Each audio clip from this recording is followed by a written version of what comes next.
Hello viewers, welcome to Vicky movie view. இன்னைக்கு நம்ம பார்க்க போகிறது பிரேக்கிங் பேட் அப்படிங்கிற ஒரு ட்ராமா சீரீஸ் தான் பார்க்க போகிறோம். இந்த சீரீஸ்க்கு மொத்தம் 5 சீசன் இருக்கு.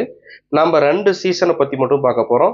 ஃபர்ஸ்ட் சீசனில் 7 எபிசோடும், செகண்ட் சீசனில் 13 எபிசோடு இருக்குது.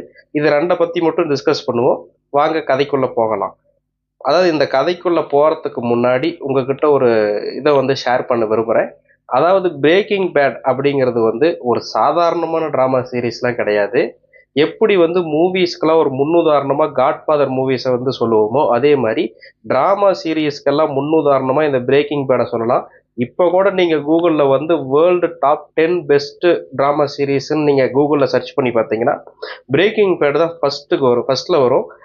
கேம் ஆஃப் த்ரோன்ஸ் அதெல்லாம் செகண்ட் நம்பரில் வரும். அந்த மாதிரி ஒரு அற்புதமான ஒரு ட்ராமா சீரீஸ் தான் இந்த பிரேக்கிங் பேட். இந்த படத்தோட கதையை பற்றி பார்க்கலாம் வாங்க. படத்தோட ஹீரோ பேர் வாட்கல் ஒயிட். அதாவது இவர் யாருன்னா ஒரு கெமிஸ்ட்ரி வாதியார். அதாவது கெமிக்கல்லாம் நம்ம லேபில் கலந்து எல்லாமே அதில் பயங்கரமான எக்ஸ்பர்ட்டான ஆளாக இருப்பார். இவர் இந்த வாதியாராக வரத்துக்கு முன்னாடி ஒரு ஃபார்முலா கண்டுபிடிச்சி ஒரு வேதியியல் பொருளை கண்டுபிடிச்சிருப்பாரு. அதை அவங்க ஃப்ரெண்டு ஆட்டையை போட்டு அவங்க முன்னேறிடுவாங்க, இவரை கழட்டி விட்டுருவாங்க. அந்த ஒரு மன அழுத்தத்திலேயே வாதியார் தொழிலை பார்த்துக்கிட்டு இருப்பாரு. இவரோட அன்றாட வேலைகள் பார்த்தீங்கன்னா ஸ்கூலுக்கு போகிறது. இவருக்கு ஒரு மனைவி, ஒரு பையன். அந்த பையனுக்கு ஹேண்டிகேப்டாக இருக்கும். மனைவி ப்ரெக்னெண்ட்டாக இருப்பாங்க. இப்படியான முறையில் வாழ்க்கை போய்கிட்டு இருக்கும். ஒரு நாள் என்ன ஆகுது அப்படின்னா, இவருக்கு அதிகமான இரும்பல் தொல்லை ஜாஸ்தி ஆயிடுது. ரொம்ப இரும்புறாரு. திடீர்னு ஒரு நாள் ஒரு டாக்டர்கிட்ட போய் எதுக்காக நீ இரும்பல் வருதுன்னு கேட்குறாரு. அவங்க நீ ஸ்மோக் பண்ணுவியான்னு கேட்குறாங்க. நான் கண்டிப்பாக ஸ்மோக்லாம் எனக்கு பண்ணுற பழக்கமே இல்லை அப்படிங்கிறாரு. அதுக்கப்புறம் டாக்டர் சொல்கிறாரு வால்கர் ஒயிட் கிட்ட, உங்ககிட்ட சொல்கிறதுக்கே கஷ்டமாக இருக்குது, உங்களுக்கு லங்ஸ் கேன்சர் இருக்குது, அதனால் நீங்கள் இன்னும் ஒரு கப்புள் ஆஃப் இயர்ஸ் தான் நீங்கள் உயிரோட வாழ முடியும் அப்படின்னு ஒரு குண்டை தூக்கி போட்டுறாரு டாக்டர். அந்த மனவேதனையிலே வீட்டுக்கு வர்றாரு. பொண்டாட்டிக்கிட்ட குழந்தைங்கிட்ட யாருக்கிட்டையுமே தன்னோட விஷயத்த சொல்ல. இன்னொன்று என்னன்னா, அந்த அவங்க வாட்கர் ஒயிட்டோட பொண்டாட்டிக்கு ஒரு தங்கச்சி இருப்பாங்க. அந்த தங்கச்சி புருஷன், அதாவது ஹீரோவோட சகலை அந்த ஊர் போலீஸ் இன்ஸ்பெக்டராக இருப்பார். அது அப்புறமேட்டு அந்த கதைக்குள்ளே வரும். அதுக்கப்புறம் என்ன நடக்குது அப்படின்னா, அவர் ரொம்ப மனசு உடைஞ்சு கேன்சர் இதனால் உட்காந்துக்கிட்டு இருப்பார். அதுக்கப்புறம் தன்னோட சகலை இப்போ ஒரு ட்ரக்கு குரூப் நம்ம பிடிக்க போகிறோம், நீ வரியா அப்படின்னு ஹீரோ கிட்ட கேட்பாரு. இவரும் சரி கொஞ்சம் அவுட்டிங் போனால் நல்லா இருக்குன்ட்டு நானும் வரேன் அப்படின்ட்டு சொல்லி போவார். அந்த இடத்துல ஒரு ட்ரக் கும்பல் ஒரு வீட்டில் ட்ரக் தயாரிச்சுக்கிட்டு இருப்பாங்க. அதுக்கப்புறம் இவர் அவரோட சகலை உள்ளே போய் பார்ப்பாரு. எல்லாம் ஓடி போயிடுவாங்க. அதில் ஒரு பையன் மட்டும் இருப்பான். அவனை பிடிச்சிருவாங்க. அதுக்கப்புறம் ஹீரோ சொல்கிறாரு, நான் அந்த லேபை பார்க்கலாமா, அவங்க எப்படி ட்ரக் தயாரிக்கிறாங்கன்னு பார்க்கலாமான்னு கேட்பாரு. சரி நீ பாரு அப்படின்னு அவர் சகலை சொல்லுவார். அதுக்கப்புறம் அந்த ட்ரக் தயாரிக்கிற லேபுக்குள்ளே போய் பார்ப்பாரு. திருப்பி உடனே வெளியே உட்காந்துருவார் காரில். அதுக்கப்புறம் போலீஸ் உள்ளே இருக்கும்போது மெத்த மேலேருந்து ஒரு பையன் திடீர்னு போலீஸ் கண்ணில் படாத மாதிரி கீழே விழுந்து ஓடுறதுக்கு ட்ரை பண்ணுவான். அது ஹீரோ கண்ணில் படுவான் அந்த பையன்.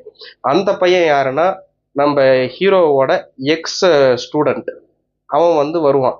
திடீர்னு அவன் பார்த்தவொடனே இவருக்கு ஒரு அதிர்ச்சி. இந்த இடத்துல நீ என்ன பண்ணுற அப்படின்னு கேட்க அவன் ஓடிடுவான். அதுக்கப்புறம் என்ன ஆகுது அப்படின்னா, ஹீரோ எப்படியும் ஒரு பண நெருக்கடியில் தான் இருக்கிறாரு. நம்ம கேன்சரில் சாக போகிறோம், அதனால் நம்ம ட்ரீட்மெண்ட்டுக்கெல்லாம் பணம் வேணும் அப்படின்னு நினச்சிக்கிட்டு, அதனால் என்ன பண்ணுறாரு, வாதியார் தொழிலில் அவ்வளோ சம்பளம் இல்லைன்னு நினச்சிக்கிட்டு, அதுக்கப்புறம் என்ன பண்ணுறாருன்னா, நாம் ஏன் இந்த ட்ரக்கை தயார் பண்ணக்கூடாது, நமக்கு தான் கெமிஸ்ட்ரி, அதாவது நம்ம எல்லா கெமிக்கலில் நாம் தான் பயங்கரமான கிங் ஆச்சு, அதனால் நாம் தயார் பண்ணுவோம் அப்படின்ட்டு அந்த பையன்கிட்ட தனியாக கூப்பிட்டு ஒரு டீல் போடுறாரு. அந்த பையன் பேர் தான் ஜெசி பிங்க்மேன். அதாவது வாட்கர் ஒயிட்டும் ஜெசி பிங்க்மேனும் 2 பேர் தான் இந்த படத்தோட மெயின் கேரக்டரு. இவங்க 2 பேரும் சேர்ந்து அந்த கிறிஸ்டல் மெத் அப்படிங்கிற ஒரு வேதிப்பொருளை கண்டுபிடிச்சி ஒரு ட்ரக்கை தயார் பண்ணுவாங்க. அந்த ட்ரக்கு எல்லாராலையும் விரும்பப்படும். அந்த அளவுக்கு சூப்பரான ஒரு போதை வஸ்தா தயார் பண்ணிடுவார். அது வாட்கர் ஒயிட் நம்ம ஹீரோ மட்டும்தான், அவரோட கைப்பக்குவம் தான் அந்த ட்ரக்குக்கு கரெக்டாக வரும். மீதி யார் தயாரித்தாலும் அந்த அளவுக்கு ஒரு போதை கொடுக்காது. அந்த அளவுக்கு ஒரு நேர்த்தியாக திறமையாக அந்த ட்ரக்கை தயார் பண்ணி ஷிப்மெண்ட் விற்று பணத்தை ரெடி பண்ணி அதுக்கப்புறம் தன்னோட ட்ரீட்மெண்ட்டோட செலவுகளை மேற்கொண்டு போய்கிட்டு இருக்கோம். திடீர்னு என்ன ஆகும் அப்படின்னா, அந்த பையனுக்கும் பணம் தேவைப்படும். அவன் ஒரு வீட்டில் உட்காந்துருப்பான். யார், அந்த ஜெசி பிங்க்மேன்கிற பையன் அவன் ஒரு வீட்டில் வசிச்சிட்டு இருப்பான். அவங்க அப்பா அம்மா அவனை தனியாக விட்டுருப்பாங்க, தனி தெளிச்சு விட்டுருப்பாங்க. அவன் என்ன பண்ணுவான்னா, இவங்க 2 பேரும் வந்து ஒரு டீல் போடுவாங்க. இதுல வந்து இந்த ட்ரக் விக்கிறதுல வந்து ஆளுக்கு 50-50 ஷேர் பிரிச்சுக்கலாம் அப்படின்னா இதுக்கு ஓகே. இல்லைன்னா நான் வந்து இது பண்ண மாட்டேன் அப்படின்னு சொல்லி அவங்க 2 பேரும் வந்து ஒரு டீல் போட்டு அந்த டீல் வந்து ஓகே ஆகுது. அதுக்கப்புறம் ட்ரக் தயார் பண்ண ஆரம்பிக்கிறாங்க. அதுக்கப்புறம் நல்ல வருமானமும் வருது. ஒரு எட்டுல வந்து என்னன்னா திடீர்னு வந்து இவருக்கு வந்து இனிமேட்டு இந்த ட்ரக் வந்து தயார் பண்றதே நிறுத்திடலாம். ஏகப்பட்ட பிரச்சனைகள் அது விற்கிறதுல எல்லாமே பிரச்சனை வருது அப்படின்னு நினைச்சிட்டு நிறுத்திடலான்னு சொல்லுவாரு. திடீர்னு கேன்சர் ட்ரீட்மெண்ட்டுக்கு வந்து அதிகமான ஒரு தொகை தேவைப்படுதுன்னு டாக்டர் சொல்லும்போது திருப்பியும் ஹீரோவுக்கு வந்து இன்னொரு ஒரு செகண்ட் டைம் வந்து நம்ம தயார் பண்ணி விற்றா நம்ம கேன்சர் ட்ரீட்மெண்ட்டோட பணத்தை வந்து அடைச்சிடலாம் அப்படின்ட்டு ஹீரோ வந்து அந்த ஹீரோவும் அந்த ஜெஸி பிங்க்மேன் அவனும் 2 பேரும் தயார் பண்ணுவாங்க. அதுக்கப்புறம் எப்படி டிஸ்ட்ரிபியூட் பண்ணுறாங்க, அந்த டிஸ்ட்ரிபியூட் பண்ணுறதுல என்னென்ன பிரச்சனைகள் வருது, அதை வந்து எப்படி இவங்க சமாளிக்கிறாங்க, எப்படி தாக்கு பிடிக்கிறாங்க. அதுக்கப்புறம் இந்த எப்படியோன்னு வந்து தயார் பண்ணி விற்கிறாங்க, போகிறாங்க, வராங்க. இது வந்து என்னன்னா ஒய்ஃபு எல்லாத்துக்குமே வந்து தெரியாத மாதிரி இந்த ரகசியத்தை வந்து ஹீரோ மெயின்டைன் பண்ணிட்டு இருக்காரு. எல்லாத்தையுமே வந்து ஹீரோ வந்து லெஃப்ட் ஹேண்ட்ல டீல் பண்றாரு. ஆனா ஒய்ஃப் கிட்ட மட்டும் உண்மையை சொல்லாத ஒரு புள்ளப்பூச்சியா வந்து தவிக்கிறாரு. அந்த அந்த அளவுக்கு ஒரு சூப்பரா இருக்கும் அந்த சீனு. அதுக்கப்புறம் என்ன ஆகுது அப்படின்னா 2வது முறையை வந்து அந்த ட்ரக்கை வந்து தயார் பண்ணி அதை வந்து விற்கிறாங்க. 3வது முறையில வந்து என்ன ஆகுதுன்னா அந்த டிஸ்ட்ரிபியூட்டர்ல வந்து சில பிரச்சனை வந்ததுனால அந்த ட்ரக்கை வந்து நீ வந்து சேல்ஸ் பண்ற ஒரு மெயினான ஹெட் யாரு அப்படின்னு ஹீரோ வந்து அந்த ஜெஸி பிங்க்மேன் தன்னோட பார்ட்னர் கிட்ட கேட்கறாரு. அவன் அந்த பையன் வந்து ஒரு ஆளுகிட்ட போறான். அவன் பேர் தான் வந்து டூகோ. அந்த டூகோ வந்து என்ன பண்றான்னா அவன் வந்து மிகப்பெரிய வந்து ட்ரக் டீலரா இருக்கிறான் ஒரு ஸ்மால் டவுன்ல. அவங்ககிட்ட போய் ட்ரக்கை வந்து எனக்கு வந்து ஒரே முட்டா நான் வந்து சில்லறையா விற்று என்னால் பணத்தை சேர்த்த முடியல. அதனால என்னோட ட்ரக்ஸை வந்து நீ வந்து ஒரே ஒரு ஷாட்டில் வாங்கி எனக்கு பணம் கொடு அப்படிங்கிறான். ஹீரோ அந்த பையனை வந்து அந்த ஜெஸி பிங்க்மேனை வந்து இந்த டூகோங்கிற ஒரு வில்லன் வந்து போட்டு அடி அடி அடின்னு அடிச்சு அவனை வந்து ஆஸ்பத்திரியில் படுக்க போட்டுறான். அதுக்கப்புறம் ஹீரோ வந்து விஷயத்தை தெரிஞ்சுக்கிட்டு அந்த டூகோ பிளேஸுக்கு தனியாகவே போறாரு. அவரு ஒரு ட்ரக் வந்து எடுத்துக்கிட்டு அதாவது ஒரு சின்ன ஒரு கிறிஸ்டல் மெத்தை எடுத்துட்டு கிளம்புறாரு.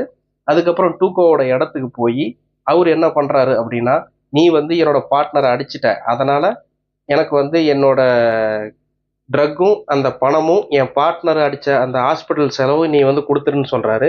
அவன் வந்து சிரிக்கிறான். நீ வந்து யாரு, நீ வந்து வயசானவனா இருக்கிற, நீ என்ன பண்ண முடியும் அப்படின்னு கேட்கும்போது திடீர்னு ஒரு அவரு வந்து ஒரு பொருளை கண்டுபிடிச்சிருப்பாரு. அதாவது இந்த கெமிஸ்ட்ரி லேப்ல வந்து தயார் பண்ணி ஒரு சின்ன ஒரு கிறிஸ்டல் மாதிரி இருக்கும். அதை வந்து போட்ட உடனே அந்த இடமே வந்து பிளாஸ்ட் ஆயிரும். அதுக்கு வந்து வில்லனை வந்து ஒரு சூப்பரான முறையில் ஹேண்டில் பண்ணி ஹீரோ வந்து வாட்கர் ஒயிட் வந்து சூப்பரான முறையில் அந்த டியூக்கோவை வந்து வெடிச்சு அந்த இடத்தையே வந்து துவம்சம் பண்ணிட்டு வெளியே வருவார். அந்த சீன்லாம் வந்து அவ்வளோ அட்டகாசமாக இருக்கும்.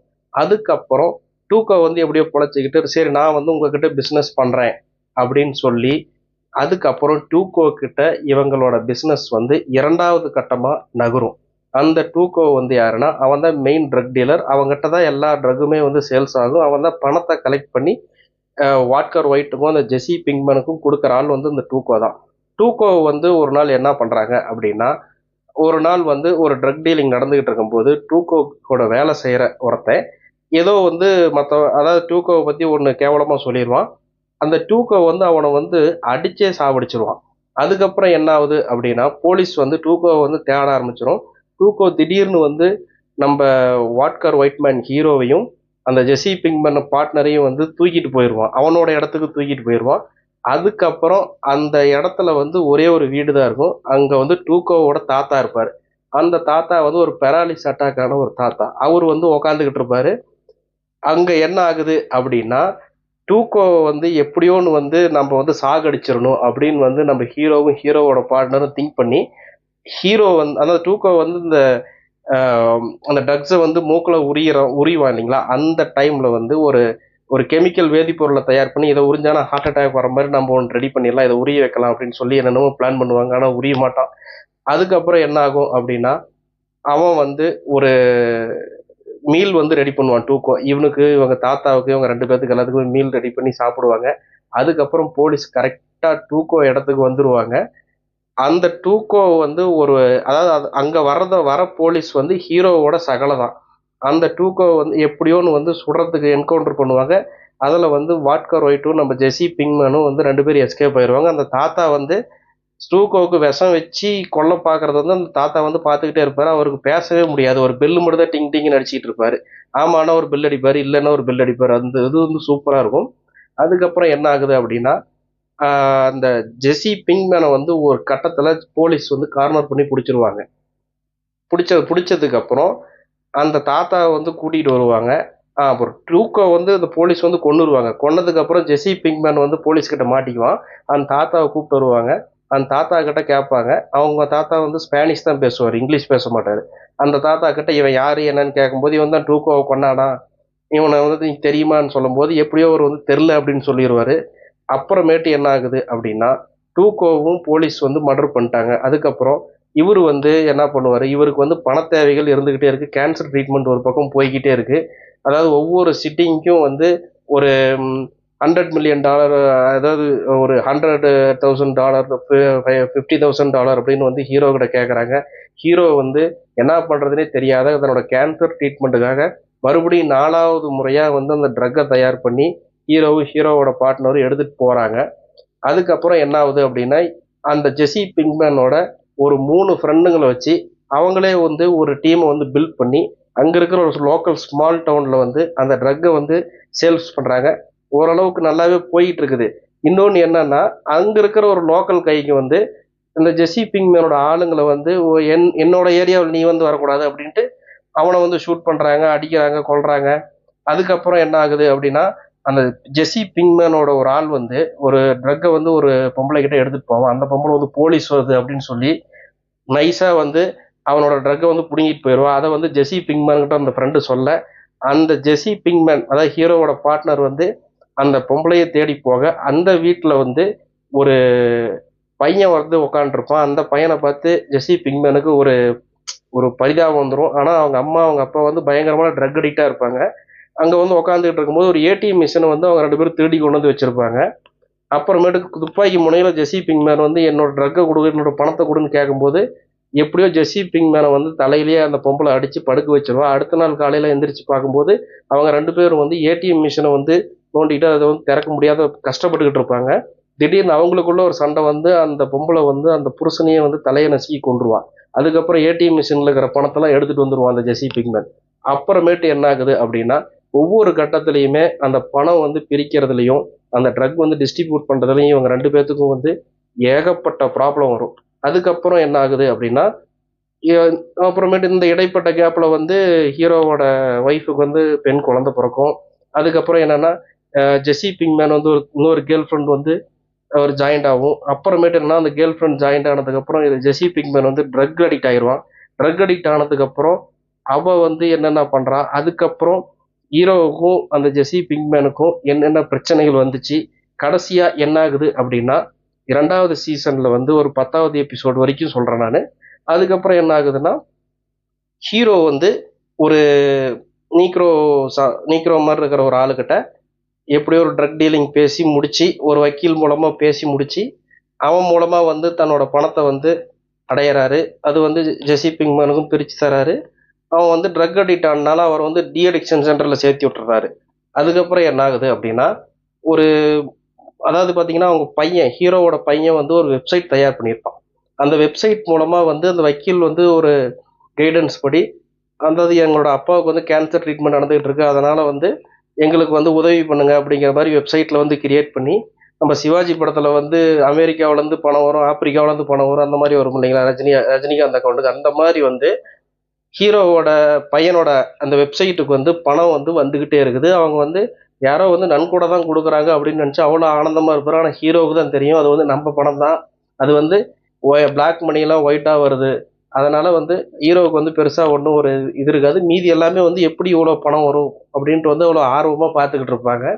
அதுக்கப்புறம் என்ன ஆகும் அப்படின்னா ஹீரோ வந்து ஒரு ஒரு மோசமான ஒரு சுச்சுவேஷன் ஆயிடுவார். அதாவது பார்த்தீங்கன்னா அந்த கேன்சர் ட்ரீட்மெண்ட் வந்து அந்த கேன்சரை வந்து வெளியே எடுக்கிற மாதிரி ஒரு சுச்சுவேஷன் வரும். அந்த ஆப்ரேஷன் பண்ணி எடுப்பாங்க. அதுக்கப்புறம் என்னன்னா ஒரு ஒரு ரொம்ப ஒரு சோர்வாக வந்து ஸ்விம்மிங் பூலில் உட்காந்துக்கிட்டு இருப்பார். உட்காந்துக்கிட்டு இருக்கும்போது என்ன ஆகும், திடீர்னு வந்து ஒரு பாம்பு வெடிக்கிற சத்தம் வரும் வானத்தில். அங்கே என்ன ஆகுதுன்னா 2 பிளைன் வந்து கிராஷ் ஆகும். அந்த கிராஷ் ஆன உதிரி பாகங்கள்லாம் வந்து ஹீரோவோட வீட்டு மேலேயும் அந்த ஸ்விம்மிங் பூல்லையும் விழுவும். அதோட வந்து செகண்ட் சீசனோட கடைசி எபிசோடு வந்து முடியுது. அடுத்த அதாவது சீசன் 3, சீசன் 4, சீசன் 5 வந்து அடுத்த வீடியோவில் சொல்கிறேன்.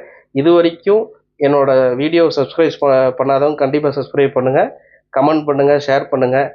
அடுத்த வீடியோவில் வந்து கண்டிப்பாக வந்து உங்களை சந்திக்கிறேன். நன்றி, வணக்கம்.